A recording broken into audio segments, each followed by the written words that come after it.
All right, let's just get right into it. Today, we are mapping out asthma on the whiteboard.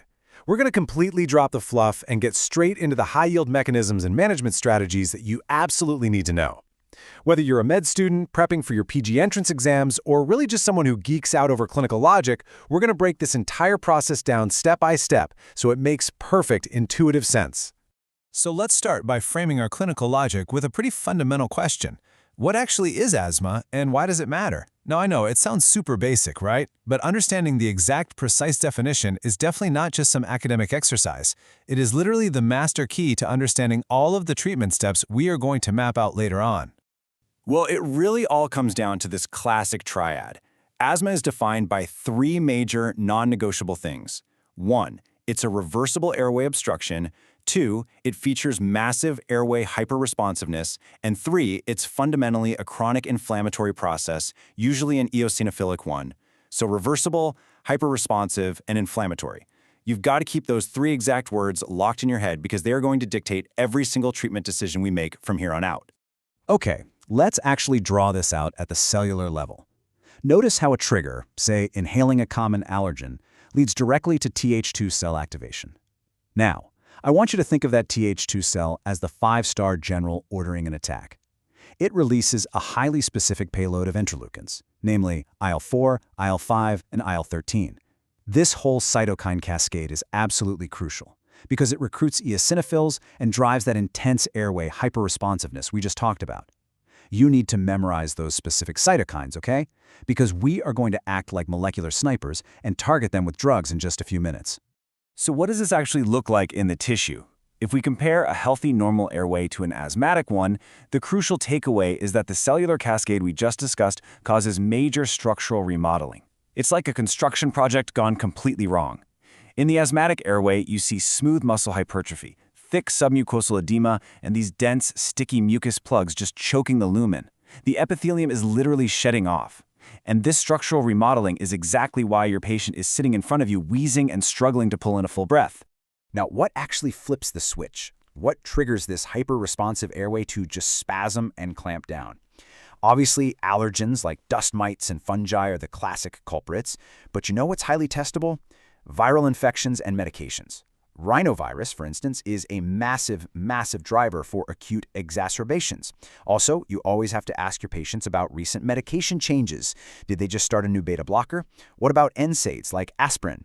Even a completely everyday scenario, like a patient going for a jog in really cold, dry winter air, can set this whole crazy inflammatory cascade in motion. All right, shifting gears to diagnosis. How do we actually prove this obstruction is happening and isn't just in our heads? We use pulmonary function tests, or spirometry. First off, you are looking for an obstructive pattern, which means a reduced FEV1 over FVC ratio. But here is the absolute golden rule for diagnosing asthma: reversibility. We want to see a 10% or greater increase in FEV1 after we give them a short-acting bronchodilator. That 10% jump is everything. It proves the smooth muscle can relax, perfectly confirming that first piece of our asthma triad. Now here's a massive clinical pearl for you. Watch out for the number 300. If you run a standard complete blood count and you see a peripheral eosinophil count of 300 cells per microliter or more, boom, that points us directly to active systemic type 2 inflammation. This is a huge clue. It tells you exactly the flavor of inflammation driving the disease, and it's going to totally dictate your advanced therapies down the line. And eosinophils aren't acting alone. We've got a whole panel of biomarkers to confirm that the Th2 pathway is the primary culprit. A high total serum IgE, especially if it's over 1,000, strongly suggests a severe allergic component or maybe even a complication like allergic bronchopulmonary aspergillosis. And then you have FeNO, the fraction of exhaled nitric oxide. If that's elevated, it confirms that the IL-13 pathway is highly active right there in the airway epithelium.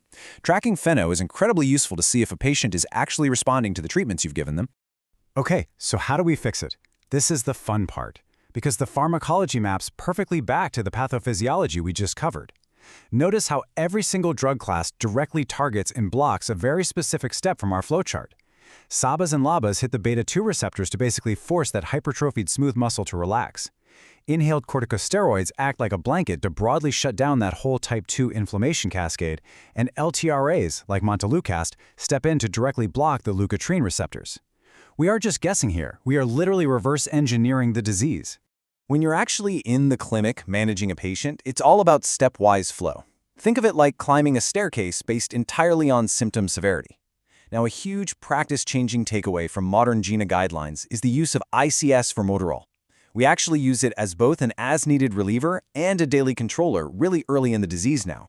But as symptoms get harder to control, we just step up the stairs. We crank up the ICS dose, add a LABA, and by the time we hit step 5, we are adding LAMAs or the heavy hitters, biologics. So let's talk about those step 5 therapies. If your patient has severe asthma with high biomarkers and they are still struggling despite maximum inhaler therapy, we bring out the heavy artillery, biologics. This right here is where modern medicine gets amazing. These are targeted monoclonal strikes against the specific interleukins causing the inflammation. Omalizumab grabs the IgE. Mepolizumab and reslizumab neutralize IL-5 so eosinophils can't be recruited, and dupilumab blocks the IL-4 and IL-13 receptors. It is the ultimate precision medicine, applied directly over our pathophysiological flowchart. Hold up a second, though. If your patient isn't responding to your step-up therapy, before you immediately jump to prescribing a massively expensive biologic, you've got to hit pause.